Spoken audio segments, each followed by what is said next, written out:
Tommy Allen from TommyAllenMusic.com.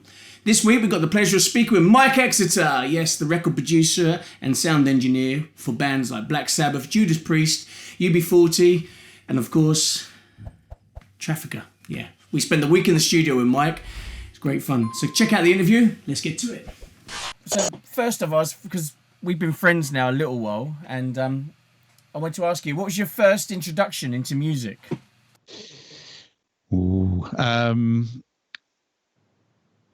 The first actual instrument I ever kind of got my hands on would have been a treble recorder. No, a Descamp recorder. Okay. The little plastic ones I gave you at school. My brother was dreadful at it, so he nearly got that shoved up his bum by my mum. And I was okay at it, and then they suggested I was actually that good at it that maybe I should try the treble recorder, which was made of wood and a lot nicer sounding. And it was at that point they realised I had a bit of an aptitude for music, so they started me on piano lessons. So I was 7 when that happened. And around the same time, Dad bought me an album for my 7th birthday, and said, "You should check this guy out. He's quite useful." And it was "Journey to the Centre of the Earth" by Rick Wakeman. So I think it was in my DNA that I was going to be a flamboyant keyboard player, which never happened. But it is my main instrument. So I did learn a lot from listening to Rick, but I very quickly got onto John Lord from Deep Purple, who is just such a different player and fits in well with rock music. Rick's a bit flowery. He's the star. John knew how to play with guitarists. Okay. And how old was you then? Well, I was 7 when I started learning the piano. I was probably about 5 when I started recorder. But I just loved it. I loved what music did, and it was a good time in my life as well, because I guess around my 6th, 7th birthday. So I was born in 1967. So yeah, I probably started learning piano about a year after Dark Side of the Moon came out. Okay. And my dad's a huge Pink Floyd fan, so I'd got Journey to the Centre of the Earth and Dark Side of the Moon as these 2 massive albums that were very soundscapey.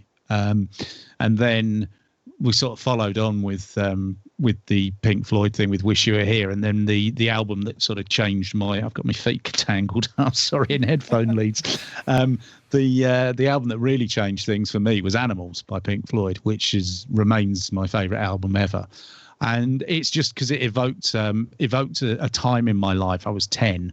And I used to go up in the school holidays with my dad up to his factory in Battersea and help out, like cleaning machines and shit like that. And we used to drive over the bridge overlooking Battersea Power Station. So there was this iconic image. There was this very dark material, and I just somehow connected with it. And it was sort of the 3rd album of Pink Floyd, and they became my go-to real indulgence. ELO were my other band because I discovered them in the summer of '76 with Mr. Blue Sky, and that was like, wow, listen to what these guys are doing with the orchestra. So 2 totally different kind of paradigms of music, really heavy kind of acerbic lyric writing, and Jeff Lynne's genius and lots of orchestration. And I found I could relate more to ELO because there was a lot more scope for keyboards, whereas I didn't realise how important Rick Wright was to Pink Floyd's sound until he went. Always the way, isn't it? Yeah. And did that did you stay doing keyboard through all your teens? Yeah, I did. I didn't. Funnily enough, I didn't do music O level or GCSE to those youngsters. I did everything but music. But I did do music A level, and part of the prerequisite for that was you had to be at least grade 6 or above to. I think it counted for 50% of the final marks. So I kept going through 6th form.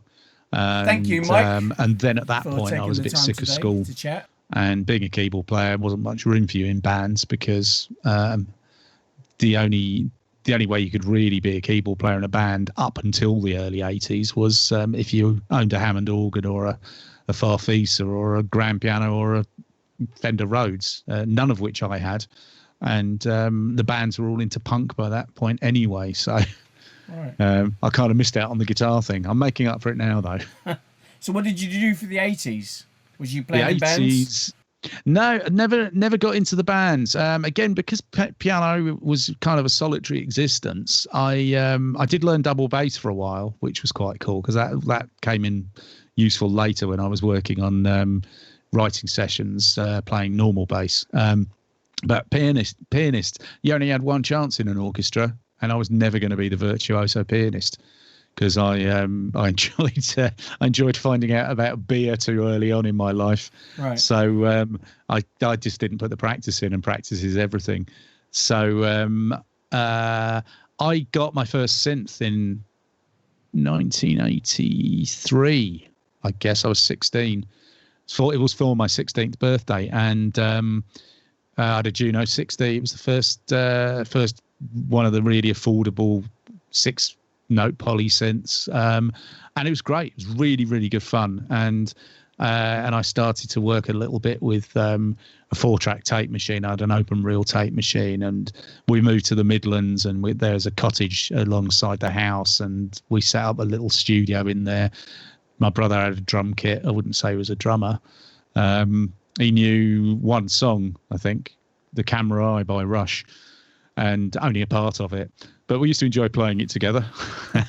And it was during that phase where I started to learn about tape and sound stuff. And I used to spend extra money on buying little things that would help with synths.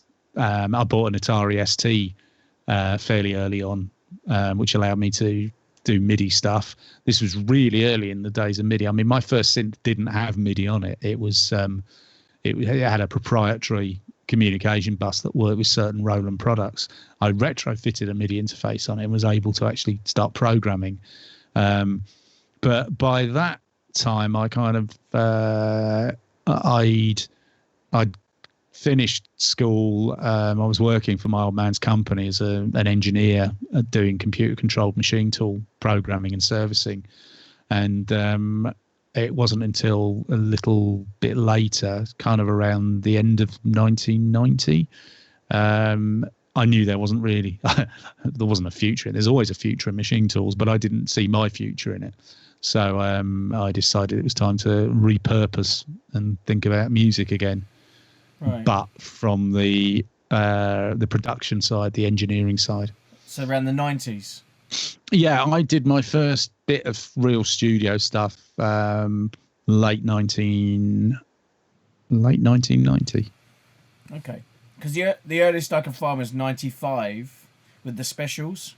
Yeah, I did. I went to I did a course in the UK down at what's now Kingston University. It was a course called Gateway, and I did a 1-month recording course. So I was in 5 days a week with about 5 other people, one of which I'm really still good friends with. We stayed in touch, and I learnt about multi-track recording and sequencing properly, and using tape machines and a bit of production.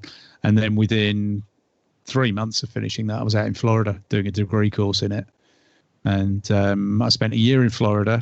I ended up doing my 3 months work experience with the college's professional studio, working with people like Disney. We had Mickey Mouse Club was being shot down at Disney Studios, so we were doing the music for that. The guy that was programming it had been a programmer for Richard Marx, so I was really being exposed to some top-notch people. We had some amazing artists coming in, and then from there I moved up to Rochester, New York, and actually worked for a year at a commercial studio there, and got to work with some really seriously amazing people.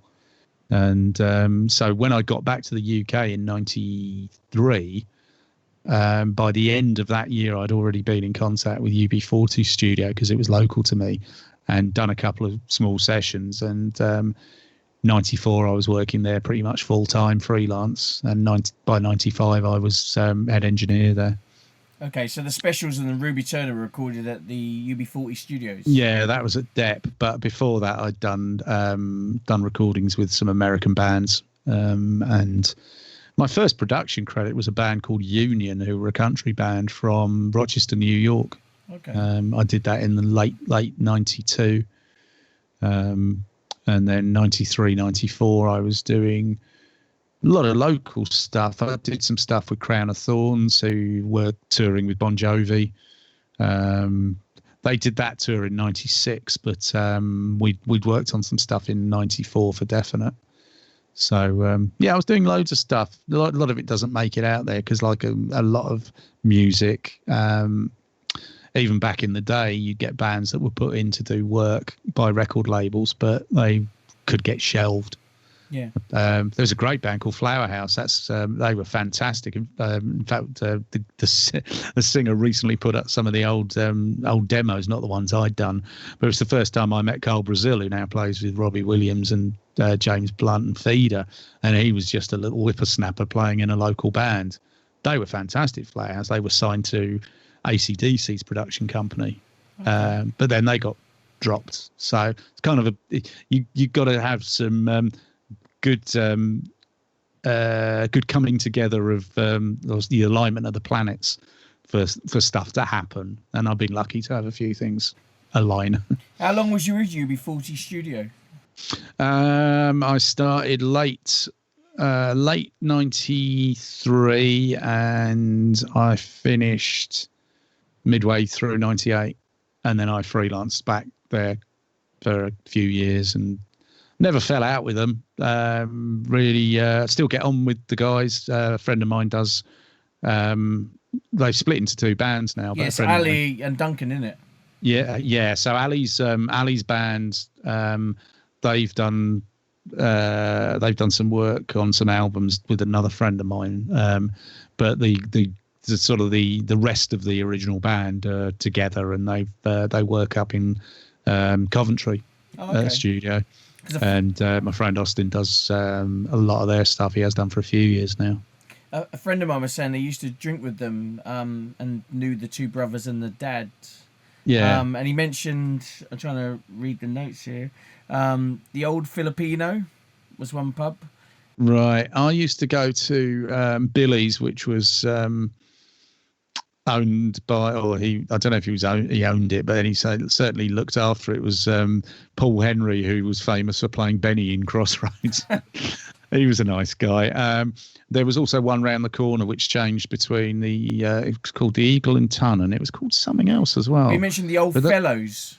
Yeah, I don't remember that. But the one literally in Paisley Street where the studio was where they shot the video for Red Red Wine. Okay.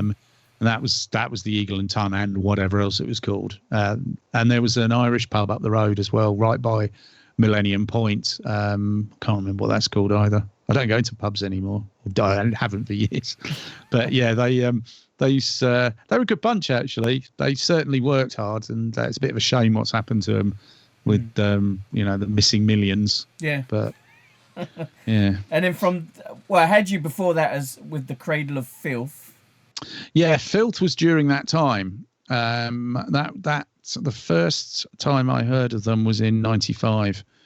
So the beginning of the album that became Dusk and Their Embrace was during June, July, August 96. 95. No, it was recorded in 95. Right, okay. Came out in 96. But yeah, we did that all over the summer of 95. I was going to produce that originally, but didn't. And I'm glad I didn't, because what happened was the guy that did produce it introduced me to Tony from Black Sabbath. Right. And the rest was history on that point of view. You're still friends with Tony today, aren't you? Yeah. We were working right up until we weren't allowed anymore. Right, okay. Yeah. So from the UB40, if we go back, then next in the timeline I could find was Judas Priest. Right, that's a few years later. So 1998 was when I left Depp. I then went on did a couple of Cradle of Filth projects that went into like 2000. The next things I did were two Tony solo albums, the Depp sessions and Fused. And then 2006, we did a project. It was my first Black Sabbath credit, which was called the Dio Years, where we did 3 new songs with Ronnie James Dio for a box set. And then we went on to 2008 and we did a full album with Dio called The Devil You Know. And the band called themselves Heaven and Hell at that point because Sabbath was still existing. So 2008, that came out in 2009. 2010 was when Ronnie died. Actually, it's coming up for his the 10th anniversary next month. 2011 was when we started the Sabbath album, which was the 13. That went through to 2013, and then in 14 I did my first Priest album, right, which came out in 15, I think. No, that came out in 14. I did it through 13 and 14. So I've done 2 Priest albums, and then and the last 2 Black Sabbath albums as well. How was that different to the UB40 studio days then? Well, I was I was head engineer at UB's place, and it was a commercial studio. So I was in charge of really making sure that the studios worked from a technical and musical point of view, that the guys that work there, I was thought of as a team, but I've learned recently that I was definitely the boss, which I don't agree with. I was a good boss, but they were all kind of my age or a few, 2 or 3 years younger. So it was more about I was head engineer. Sometimes we had a tech. I had two permanent assistants, as far as I can remember. They weren't my assistants; they were just assistant engineers. And then there was a freelancer, 2 freelancers. So they're all good friends to this day. They're really good guys. And then I had a studio manager who was used to dealing with the band. He'd sort of grown up being a tape op at the time, which is like an assistant, but he wasn't very good in the studio. But he was very good at looking after the band and their wives' needs, in terms of like getting car serviced and all that. So he became the logistics guy, and I was the operational guy and the coalface person. So it was much more whatever came in, and we made it happen. I would help work out who would need to do the session. If it wasn't my sort of thing, I wouldn't do it, but I didn't mind assisting someone that wanted to do it just to help them through using a studio that they may not be familiar with. If it was my sort of session, then I'd take it on and I'd have an assistant with me. Or sometimes the assistants would be running both rooms and I'd be getting on with planned upgrades and things. So it was very much a semi-management stroke, actual production and engineering role. Keeping on top of running 2 studios with 3 tape machines between them and 2 very expensive consoles was very full-time job. Right. And making sure all the assistants knew how to align tape machines and look after microphones and wrap cables properly. And so there's a lot of teamwork, and 99% of the time it worked really, really well. And UB40 definitely helped in trying to push it as a commercial venture. Right up until the point that the money worries started to rear their ugly head. That was around 98. It's well documented in their documentary Promises and Lies. It's quite a sad tale, but that was all kicking off around the time that we were all there. So back when you was doing the Black Sabbath stuff, and then you didn't have all that worry. You just focused straight on the. Yeah, I did a lot of stuff initially on because I met Tony. We did the original recordings over at UB40's place in the second studio, and I loved that room. And then by the time I started working with him again in 2003-04, he'd already got a home studio, and I had a laptop-based Pro Tools system as well as he had one. So I was able to work in his home studio, and he had a small enough room. A big enough room that he could put a drummer in to do overdubs, and he had a permanent guitar set up. And and he didn't live far from where I lived, so it was kind of nice. I was able to drive over to his house, and we'd spend relaxing days working on stuff. And it was really the future. The couple of years I took off when we had our first kids, or first kid, I was able to get multi-tracks converted to digital, and I was able to run them on a machine at home running Digital Performer. And I very early on realized that it was very viable working inside a computer. You just had to realign your thinking away from how you did it on a console and tape machine. Lots of technical and to be honest, holistic things about working inside a computer. And you have to take a different mindset and approach and shut off the technicalities, which is kind of hard with a screen in front of you. So you've got to separate yourself from the technology. That was easy back in the days. You didn't have any tracks to look at. You had a tape machine. It was all like embedded in rust on sellotape. And I know up to date, you now another sideline is you do a lot of talks, don't you? And yeah, I am, because I went through my own annus horribilis, as the Queen would put it. I had a major breakdown and descent into near death about 6 years ago, and I came out of it and completely changed. What triggered it? Lots and lots of being put out of my comfort zone, but not recognizing that, thinking that I had to do everything that was being asked of me. 3 major events were Ronnie Dio dying just after we finished our 10 months after. He got cancer. Yeah. He was diagnosed with cancer 10 months after we finished the album, which was one of the highlights of my life up to that point. And he died a few months later. And then when we were making the Sabbath 13 album, Tony got diagnosed with cancer. And I had to watch him going through everything that went on with chemo and radiotherapy. And then as I started making the Priest album, Glenn Tipton got diagnosed with Parkinson's. So that was back in 2013. He only did the let the world know about it about 3 years ago, and or 2 years ago actually, I think, when he couldn't tour anymore. And so these 3 things were devastating, because they're major things that affect you as a person, and you're still trying to help this person go through what they're dealing with, and you think you're invincible. And by the end of that, those 3 things, along with an awful lot of other stuff, had just built up to the point where the pressure cooker eventually blew its lid. And mine manifested itself in a total breakdown and depression, and the panic and the anxiety had been with me building up for a few years, but I'd got a lid on it. But it was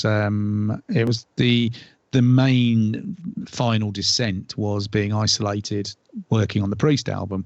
And so coming through that, I had a car crash with the vodka distillery and didn't do myself any good for a few months, and really seriously caused myself some medical issues. And I was brought into hospital on Boxing Day 2014 with 6 deadly things. Individually, they could have killed me. So I was in a very, very bad state. But I got through it because I was helped properly. And there was no alcoholism involved. It was purely I'd reached the end of my tether. The drugs didn't work, dealing with the depression. Every circumstance felt like it was pushing down on me. So by the time there didn't seem to be any way out, I just numbed everything. And it was just a little random acts of kindness and people taking control of looking after me that flicked a switch. And that was the start of a major rebuilding process, and physically rebuilding, because I'd wasted to I'd lost 3 stone, and about 50% of that was muscle. So I was like Skeletor, and I I got through it, and it took about 4 months to start feeling stronger again. But then by the end of the first year, I remember getting to the next Christmas and thinking, what a brilliant milestone. And it was actually only 4 months out of coming out of hospital that it was suggested that I tried to do like a masterclass, just give back some info, just gently be around the industry again, imparting stuff that I knew, because I was worth more than just being forgotten about. And he's a really good friend of mine, Mike Banks, SSL. He said, do a masterclass, you'll love it. And I did. And it was fantastic. It was great fun. And then he got me in touch with the university, and they said, we'd love to have you up, and I'm like, I just don't think I'm good at public speaking. But I gave it a go, and it was brilliant. And just by a series of events where I was just like, okay, what's the worst that can happen? People actually are coming to listen to me. They don't want to hear me fail. They actually want to hear what I've got to say and tell stories and impart information and maybe give them some hope that maybe with they're suffering with conditions that somehow I can be helpful. Because the first thing that I didn't realize, I didn't realize there was anything called mental health. I didn't know it was an available condition. And also, I went to a Black Sabbath convention shortly before the final gigs they did in America in New York, Madison Square Garden. It was the final time they were going to play the Garden. And I said to their manager, I'd really like to come to that. Do you think you'd be able to let me, would you be able to get me in? I know it's like one of the nightmare things for passes. He said, of course, absolutely. So I just booked myself a flight to New York, and that's where my breakdown had started, delivering the Judas Priest album. So I had this idea, this cathartic thing, go and enjoy myself in New York. And so that turned into a friend of mine saying, why don't you come and talk in front of 100 Black Sabbath fans at a convention? We're going to get a couple of roadies up. We're going to get a guy that writes books. They'd love to hear from you. And I was like, oh, great. Another thing I've got to do in front of an audience. But I did. I stood up there, and bless him, he's one of my greatest friends now. He pushed me through it. He coerced me through it. And for the next 5 days, I had people coming up to me telling me how much things that I had made had changed their lives, had saved their lives. They'd listened to the 13, they'd listened to the Dio album, they'd listened to Tony's solo albums, and it had got them through a dark patch. And that's when I realized that I was worth something, and that the work I had done was worth something, and more importantly, was touching people's emotions. And it's very, very important that that people understand it, So I any opportunity I can take to talk to students, because I remember what it was like when I was at college. People need to know that they're not alone. They need to know that it doesn't matter how many people criticize or judge them. There are an awful lot of people who think they're absolutely brilliant, and they get into peer groups who are encouraging. So I think it's really important to keep levels of communication up, and not just get so ensconced in your inner self and this goal-based learning system of getting to a point of passing an exam.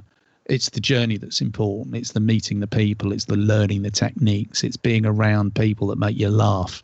It's about getting the emotion out of the music or art or whatever it is that floats your boat. Just realize that you are an individual. So you need to, what you like is important to you. Other people may like it, but it doesn't matter if they don't. But I pretty much guarantee that you're not alone. There will always be someone that is a fan of what you listen to or what you produce or what you play. So I think it's really important doing talks. And it's boosting my confidence. I'm a different person to the person I was before I went into that dark patch. What is the best advice you've been given? Don't drink vodka. No, I'm okay. I think it's a series of things, really. I think the one that keeps coming up And I think it's I don't know if it was given to me or whether I learnt it through listening to people or whatever, is to stop worrying about things you can't control. And that's incredibly relevant during this pandemic, because there's an awful lot of stuff going around that can trigger feelings of hopelessness and worry and things like that. And there's an awful lot out there that you can't control. And the one thing you've got control over is what you expose yourself to and what you read and what you listen to. So it gets back to that emotional thing. You've got to put yourself in a position to let your mind do good things. So from a mental side of things, the best advice is don't worry so much about things you can't control. Let it happen. And I think it sort of goes along with it, but I think it's come at me from a few things, but the way I would distill the best advice is don't be in too much of a hurry. Don't try to run before you can walk. There's again, it's this goal-led thing where you try to go so quickly because all you can see is, I want to get to this point. It's like when you're 11 years old and you want to be a teenager, and then when you're 15 and you want to be able to go into a pub, or you want to be able to drive. You always want to get to the next stage, and it's very difficult to not rush things, but I think it's very important that you don't rush things. You have to learn at a rate that you're capable of absorbing. So, when we're kids, we learn how to walk by falling over, and eventually we stop falling over because it hurts. And it takes a while for it to click, and that's the same with any learning process. I mean, you spent years playing your guitar. That didn't come instantly. I bet you wanted to be virtuoso when you first picked it up, but it takes time, and it's something you can't measure yourself against other people either. You're going to learn at the rate that you process. So that's not even an education thing. It's just overall, don't be in too much of a hurry. People want to find out more about this, they can go to your website, can't they? Yeah, I've have you got show notes? I mean, it's MikeExeter.com, just one word, Mike Exeter. It's not got a load, but there's links to Instagram and things. I'm not prolific on it at the moment because I haven't got much to say. But if we get onto some questions with the mixing stuff for people that might be interested. So if you could only have 3 mics, what would they be? Well, I'd probably 357s. 357s, okay. Purely because as long as the thing can record, you can do something with it. It's when you don't have a microphone that works that you're screwed. It's like the best camera you can have is the one you got with you. There's no magic pill with microphones. 57s are hard wearing. They're not going to let you down. They're cheap, and they have known characteristics which you can deal with EQ. So you can record a drum set with 357s. You can record vocals. You can record guitars, and you can record pretty much anything with a 57, because it'll take the sound pressure level, and you'll just have to work it a bit harder. Right, okay. Because since we've been friends, you've led me to using my 4-on-4s a whole lot more. They're great. They're brilliant. But they're just a transducer, so you've got those. So they're the best mic for that job. If I didn't have 57s, I would choose the next cheapest thing. If I've got a microphone available to me, I'll use it. But I think the point I'm getting at is if I bought the greatest vocal mic that cost $6,000, right, it's got very limited use in other things. So I've just blown a massive amount of budget where I could have possibly put it towards some other stuff. I think it's very important to realise that they're just a way of capturing. I've got a battered old 58 here. up until last week, I was using a Guitar Hero Logitech USB mic because that was the easiest way to get the audio into the computer. But now I've had to rejig this second system. I've got the rest of my equipment, so I can use normal microphone. But it's just a 58, and I'm using some plugins to do a bit of compression because although I speak quite consistently, I do move around a bit, so it's nice to sort of. I've got the geek in me is trying to make it sound as good as possible, but it's a 58, and 58s are fantastic. I don't have a 57 here, or I'd use that. But Paul Rodgers, most of his vocals were a 57. Freddie Mercury, most of the latter years, it was a 58 in the control room. So there's a definite. You don't need to be in gear lust to capture music. Yeah, but that's what you've taught me since I've been with you, really. But you haven't believed me. I'm still waiting about this Dangerous 2 bus to. Yeah, well, there's a few grand you can get back. For anybody that doesn't know what a Dangerous 2 bus is, it's an analog summing matrix kind of thing that allows you to output a bunch of outputs from your converters, and then it does the act of summing those things back up like it's going up an analog console.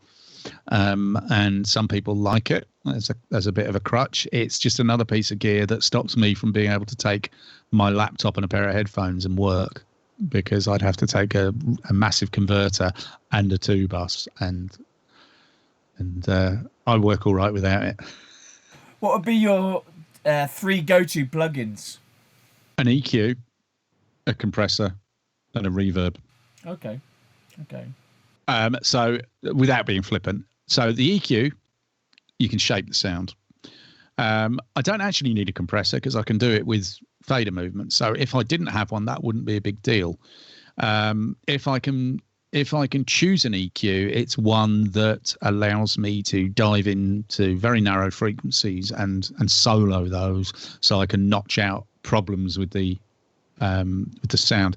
I can do that with the stock Avid EQ, because that's got a band isolate function. I can do it with a Fab Filter EQ. I can do it with Waver's F6, and I can do it with Sonox's dynamic EQ. If I was struggling on making that decision, I would probably say I'll have a channel strip instead. So I'll have something like an SSL channel. So I've got the EQ compressor built into that. So that gives me 2 other options. So I can have a digital delay, which I can use with the reverb. So if I have to use the stock EQs or stock plugins in a system, great, I can use those. I really like the Fab Filter stuff. But it's just about, for me, it's how easy it is to use. It's how easy it is to grab. The Fab Filter stuff doesn't map to a physical controller very well because it's incredibly versatile. So I can't just call up a Fab Filter EQ and it turn up on the knobs on my control surface. It doesn't work particularly well, whereas an SSL channel strip will map perfectly to my controller, so I don't have to look at a screen. So I have to put myself in 2 different modes. If I'm getting analytical and putting doing like subtractive EQing and really sort of doing some pre-work on something, I'll sit in front of the screen with my headphones on and I'll EQ it and do all the subtractive stuff. Then I'll move across to my console and I'm on some broad EQ strokes, which I'll do with, like, as I say, an SSL channel or something. But it's the basics. You don't need much. You don't need saturation plugins particularly. You just do with what's in there. Every workstation's got loads of stuff.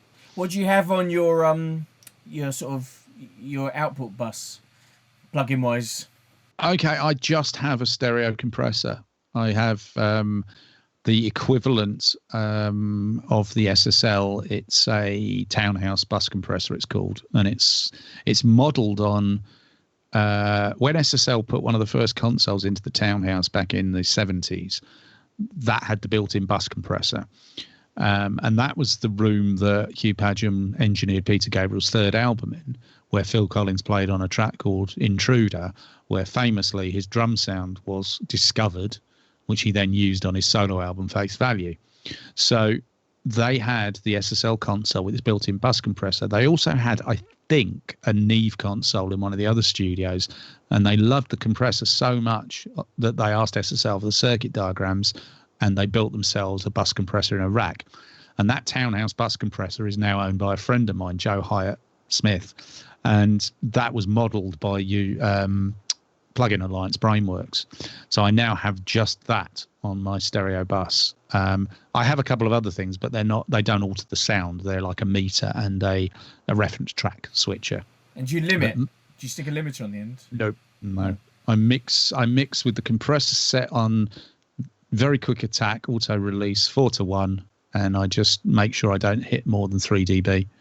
And I can hear when it's doing it, and there's this little sweet spot where you mix into it where it kind of works. And the way my session's set up, I can pull back the entire mix easily through the VCAs I have set up.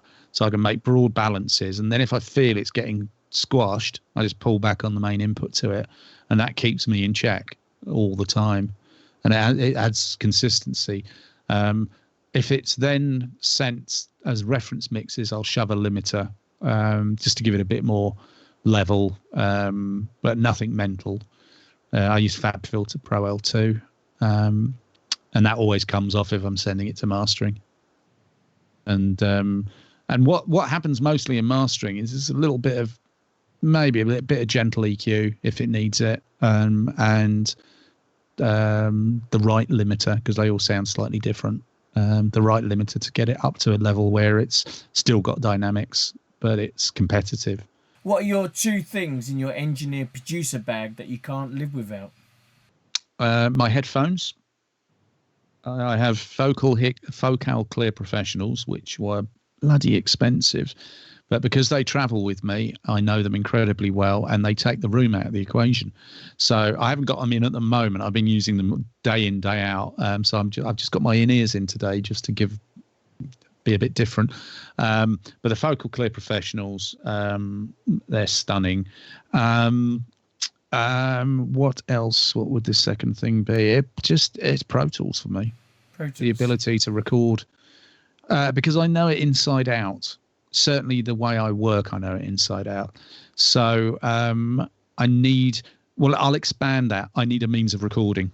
Right. So it's Pro Tools with whatever converters are available to me. We had a chat the other day. I said about doing some acoustic and voice at home with the 414s, and I was getting some room sounds. Yeah. So I've wondered, for people out there, singer-songwriters, what you could suggest, the best way of miking their voice and the guitar, but without getting that room, that sort of sound. Well, the only way to get rid of room sound is to dampen the room down, which is easy to do with there.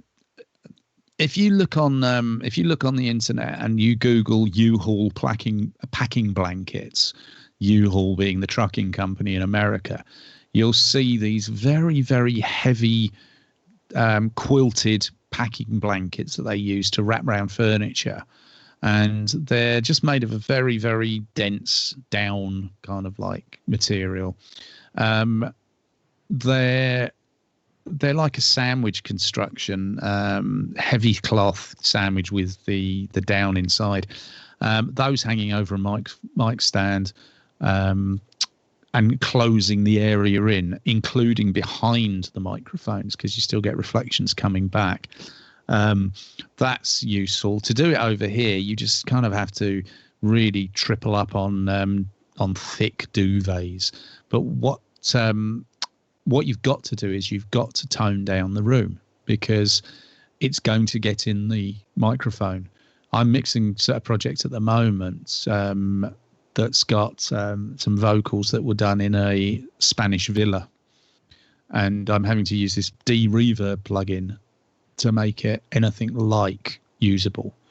And it's a real frustration, and it would have only taken maybe even taking a couple of cushions off his sofa and putting them up on a couple of chairs behind the microphone, put the chairs on the kitchen table and put the cushions there and create this thing that dampens down the area around the microphone.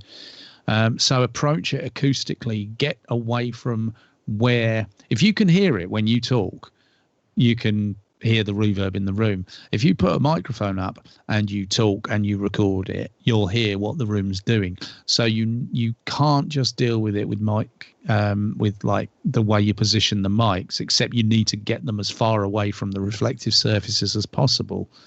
That would be my starting point. Nick all the duvets. Get them up on stands. I'm trying to think if there's anything thick. Rugs can be quite good. Rugs and duvets, thick hearth rugs, heavy sweaters, anything like that. Just get something with some flexible mass in it. And have them around the back of the microphone. Yeah, because what you're doing is you're projecting into an area that comes back towards you. Right. You can probably, I've got a bit of an expander going on this channel, so you're probably not hearing quite as much of the room in here as you could.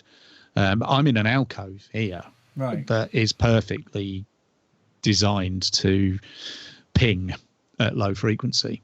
And so I'm going to actually stick some panels up on the wall.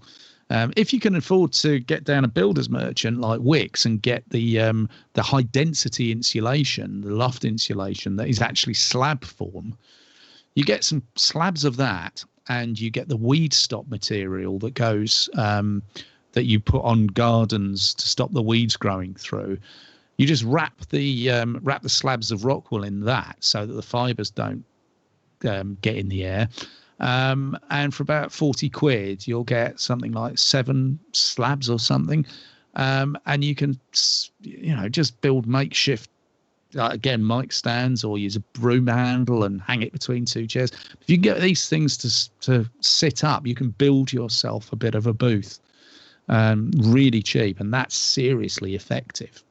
And then when it comes to isolating the voice from the guitar mic, it's that figure of 8 thing on the guitar. You've got to if the microphone is like, let's use my phone, so the microphone is like facing you like this. If you take that microphone and put it into figure 8, so it's picking up from the back and the front, but you then turn it so that it's picking your voice up by pointing at it, but the null point where it doesn't pick up is pointing at where the guitar is. It'll pick up over in the room, which hopefully you've got the treatment in. It'll pick up your voice, but it won't pick up the guitar as much. And you do the opposite down at the guitar. You point it at the guitar, but sideways on, the null lobes are going to be pointing up. So it's picking up your guitar down here, and it's picking up the room, but it's not picking up your voice. And you can get enough separation not to be able to overdub and get the guitar out of the vocal mic and vice versa, but it'll give you control. It means you can compress the vocal and do a bit of EQ on it, and you can do the same thing to the guitar. And it also has this lovely side effect of the 2 mics actually working in the room, gives you the ambience. So spill can be good. You just don't want it to be boomy, roomy stuff, because that's very difficult to deal with. And that would be the same sort of idea with the 257s you was mentioning earlier? Well, the 57s, they're cardioids, so they don't. They literally just pick up from the front. So they don't pick up from the front. They actually pick up round to the back. It's like it's like a that sort of shape. Yeah. And so they're not quite as effective. But what you can do with those is you can get them really positioned close. But you've got to do so much EQing to those to pick up an acoustic guitar. That's where the 414s would be so great. But if you're desert island microphones, you'll take the cheap and cheerful ones. If you could change anything about the music industry, what would it be? My current soapbox, and this is so important. I've been thinking about it a lot. I've been thinking about with everybody in being forced to be at home. I haven't heard too many people complaining about paying for Netflix and Sky and Amazon Prime, and there's a few people that have bought Disney as well. And they're just paying a subscription for that, and that's fine. I think that's good. I think what's happening is the cinemas are closed, and they're now doing premieres of new films, they're saying, here, have this for a tenner now. And you wouldn't think twice about going to the cinema. So spend a tenner, watch the movie, you own it. The music industry has become incredibly complacent and has fed into itself it's gone along with a notion that is kind of driven by the consumer, but also they've allowed themselves to drive it along as well. The notion that it's okay to have music for free because we're now going to use that as a loss leader to promote gigs. Well, that's kind of backfired, hasn't it? There are no gigs. And one of the things that has struck me massively is that every single platform, barring Apple, I don't think you can get Apple Music. They do a free trial. Every single video platform you have to pay for. You can do a free trial, but you have to pay for it. Every audio platform, barring Apple, has a free service. So where's the value? Why would people put any value in music? Because you can listen to it for free, can't you? Right. I can have Spotify for free. I don't mind if the adverts go in. I mean, I do have Spotify, but I pay for it. But why would you attribute any value to it if the artist isn't going to attribute any value? Because they've gone along with this whole thing of like, well, it's okay, we've always got the gigs to rely on. Well, that's shut off a massive revenue stream now, and everybody's complicit in it. So my thing would be, and there's also the other thing that's wrong with it is SoundCloud. SoundCloud's brilliant for sharing music between people, but I don't get it, and maybe someone can enlighten me as to why an artist would spend probably not enough money, but a few £100 in a studio recording their EP and then go and give it away. Why would they put it on? It's going to be available on all the streaming platforms, but you can download it from SoundCloud for nothing. Well, they've just scuppered themselves, haven't they? And it's because I'm so passionate about music being so important to people. The reason we love it is because we had to go out and we bought it, and we used to go through the record racks on a Saturday morning and choose albums and listen to it, and that's how we found out about it. And we'd lend them to our friends, and we'd talk about what they thought about it. We'd listen to the rock show and various great DJs, talking massive things about these new bands. We loved it. And that's all been taken away because there is no value attributed to it. And I keep saying it, it's because the second revenue stream has taken over, and the record labels have gone, well, that's fine, we can have a piece of the merch as well. Let's do these 360 deals. And now everybody's in the shit because there's no value in putting out recorded music. So now everybody's doing living room concerts and trying to record at home. And it's because we've all gone along with the idea that, well, we can't really do anything about it. Now, I don't know what difference it would make if suddenly music wasn't available on YouTube for free or Spotify for free. But if you take away those free services, people will find the money. They'll go, oh, actually, I'm really missing my music. Shit. Maybe a tenner a month isn't too bad.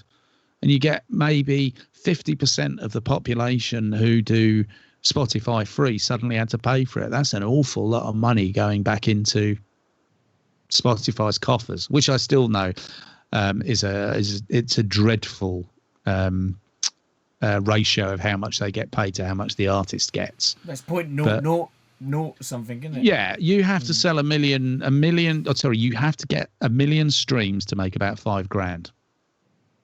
But a stream counts as someone played it for 20 seconds. Right. And if I listen to an album 10 times, it's 10 streams of every song. So, it kind of, it can add up, but it's still very, very wrong. But it's because there's so many outlets. It's like I was watching all the government petitions that were going up about, get the self-employed paid. Well, there were about 20 petitions going up because people were in panic. What they didn't do was go, actually, let's get everybody together and do one consolidated petition that's going to hit 200,000 people pretty quickly. There was about 10 that all had 15,000. You know, it's about making people all work together to heighten the problem and actually work to make the value come back. Because there's a lot of memes on Facebook going on about, when you're sitting back listening to music while you're in lockdown, just remember someone had to make it. It's very true, but it's a bit passive aggressive. Yeah, how do you change it? I don't know, but I think the starting point is to make people value it. Because what's the point in making an album if people are just going to go, oh, I could get that for free. Well, wait, we'll do it on YouTube. Well, and all the work that goes into it beforehand. Completely. So none of us are greedy. We just want to do a good job and do it and let everybody survive. I mean, 200 grand wasn't unknown to produce an album. I flippantly heard a lot six-figure numbers, high six-figure numbers being bandied about a couple of projects I've been involved in over the years. They're bank loans effectively to the artist, but they got them back. Now, to get to number one, you got to sell 4,000 copies of a single, if that even makes any sense at all. But people are willing to pay for music. Adele sold 20 million copies of her albums. There is a route into it. It's just re-educating the musicians, I think. Don't buy into the idea that people won't buy your music. I had it with a mate of mine recently. He says, well, I've got to give it away on SoundCloud because how am I going to get a following? I went, with hard bloody work and PR. You've got to work to make people aware of you. You've got to take your project and you've got to put it out to as many magazine reviewers as possible and hound them. Get them to review it. You might get a few bad reviews. You might get some good reviews. Then when you get a good review, you put it up on your socials and you work hard. You make people aware that you're there. You don't just go, oh, look, I'm going to give away my music, because nobody's going to listen to it anyway. You're giving it away for free. You don't value it. Yeah. Is that soapboxy enough for you? Who's playing in your CD player today? You're assuming I've got a CD player. Well, in the car. Okay. Well, I'm not going anywhere either. So yeah, I'm listening to. I do a little. Actually, I do a lot of listening to audiobooks. So I'll go out on my walks and I'll listen to an audio. But at the moment, I'm doing autobiographies read by their people. So recently, I was listening to Steve Lukather's autobiography. So I've been listening to a hell of a lot of Toto and Boz Scaggs, and Jackson, because he played on that. And now I'm listening to Guy Pratt, the bass player's book. So I've just started listening to Icicle Works and everything that he's talking about. So I tend to just listen in spates, just for, fuck, I've never heard these songs before. Wonder what this will be. My favourite ever album, as I said, was Pink Floyd's Animals, and my favourite track is Dogs. It doesn't get that many spins because it's there in my mind. I know every note of it. But it depends on the mood. It's like watching movies. You go through all the channels and you just can't find something you're into today because your brain mind isn't right. So I flit around a bit, but I'm loving listening to Lukather's stuff. Everything he's played on is just wow. I've got him with Steve Lukather and Larry Colton. Yeah, live in Paris. Stunning. Yeah, it's brilliant, isn't it? And I tell you what, I recommend his book to anybody. Just do the free Audible trial and listen to it, because he's the funniest fucker on the planet, and he has done so much stuff, and he's so outspoken about people. It's like if someone's dissed him, he doesn't hold back. The way he talks about one of the A&R guys that was head of Columbia Records is just hilarious. I mean, he said it like the most worthless piece of shit I've ever come across, and he tells it how it is, and then he tells you why he thinks that way, and you're like, blimey, you're right, mate. It's interesting, but funny as well. Really takes your mind off shit. Do you have any other hobbies? Movies, really. I like watching movies. I don't mind making things. When I started getting into building studios, I worked with a friend of mine who's brilliant. He's a great musician and songwriter as well, but he's also a brilliant carpenter. And he taught me a lot of skills about that kind of stuff. So I'm quite happy building stuff. I've got an engineering background anyway, like mechanical and electronic. I'm playing, playing guitar every day, getting the muscle memory and the strength back. I don't really do sports. I used to ski until I had a bad accident, but I'd love to do snowboarding again.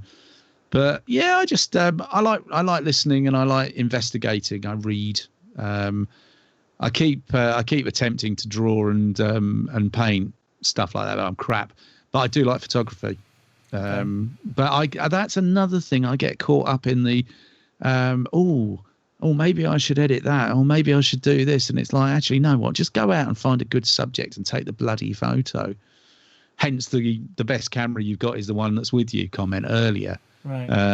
There's an app on the iPhone called Best Camera, and it's exactly from that. And you get into these conversations with people, and it's all about have you got this lens? Have you got that? Have you got that? You've done it this way, and it's like, actually, you know what? She's ugly. Nothing's going to make her look any better. But maybe that's her charm. What's your 2 top movies? Highlander.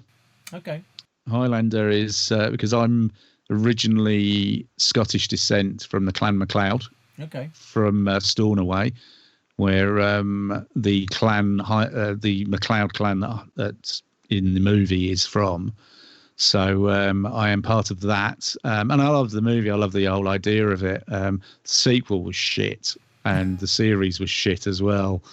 Dreadful movies. But the first one was really cool. It was so different. And another Sean Connery, fantastic, because, he played a Spanishman that sounds Scottish, and then he played a Russian submarine captain that sounded Scottish. So that's Sean Connery for you, who's brilliant.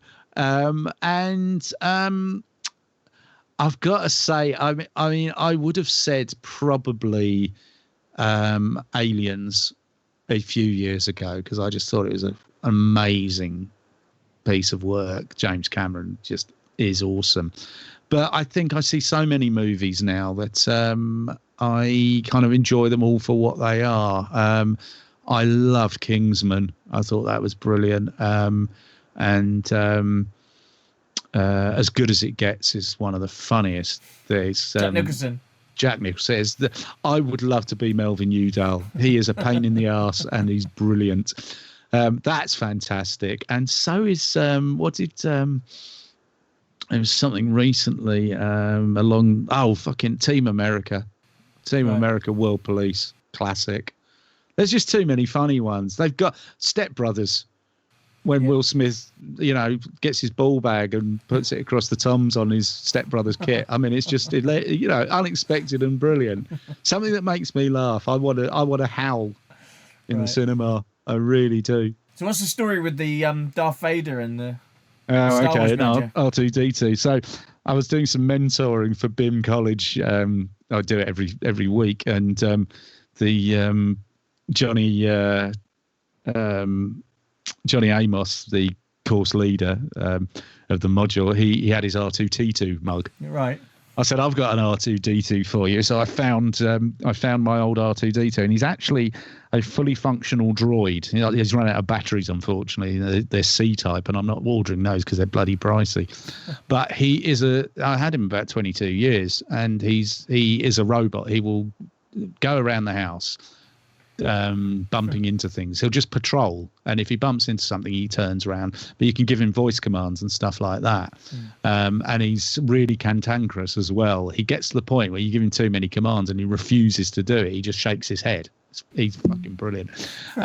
But Darth, I found at Toys R Us a few years later, doesn't do anything except stands there looking angry.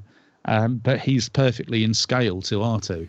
So when it came up in the background the other day that R2-D2 was the mug, I said, I'll grab me Star Wars figures. And much as I do love Star Wars, I love them for what they are. And I went to see the original movie in '77 at the Empire Leicester Square where it had been premiered. Yeah. So I have a love affair with Star Wars, but I'm not one of these guys who thinks I own it, and then has the ability to pick holes in every single movie sequel and everything that's ever been done, saying they can't do that because that's against what would have happened here. And it's like, it's a fucking cowboy movie. Just enjoy it for what it is. Exactly. So would it be Star Wars or Star Trek for you? I like both. I really like both. I think Star Wars was dirty and gritty. It was so different. It was incredible. Which is why I don't like Phantom Menace, because it just got too clean. It was George Lucas overusing technology, over editing. Don't actually do it on the sound stage. Do it afterwards in post production, or as most heavy metal music is done nowadays, do it all in post production. Star Trek I really like. I loved the gritty films, and I particularly liked the reboot a few years ago when they did it with J.J. Abrams. That was really cool. And I've really dug the Star Trek Discovery, because the second series, I didn't like the first series so much, but the second series just got some real twists in it. And again, it's a bit dirty, it's a bit gritty.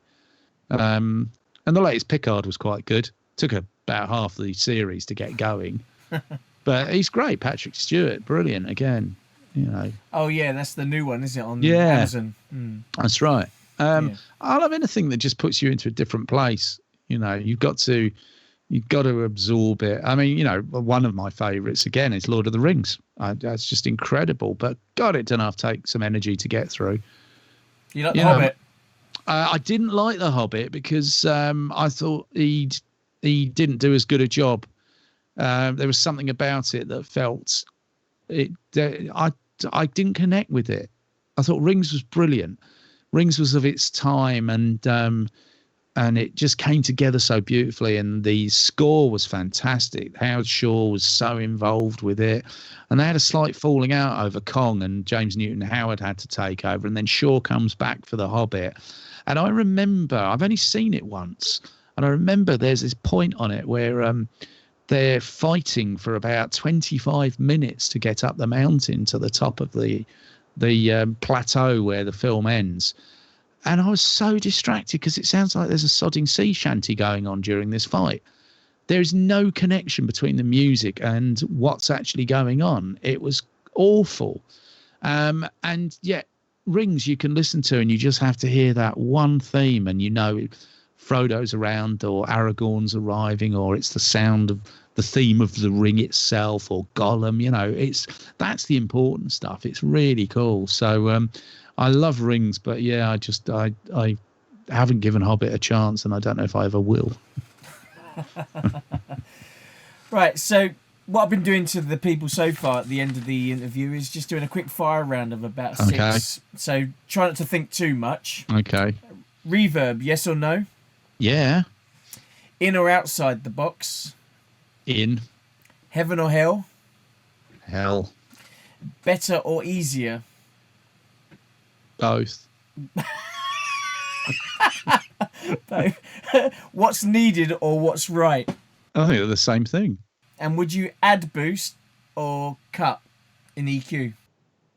I will start with a cut. It's lovely speaking with you. you. Yeah, you too. And thank you for taking the time today. No, pleasure. I hope it weren't too painful. No, it's good. As you can tell, I quite enjoy talking. And I'll give you a bell and we'll speak soon.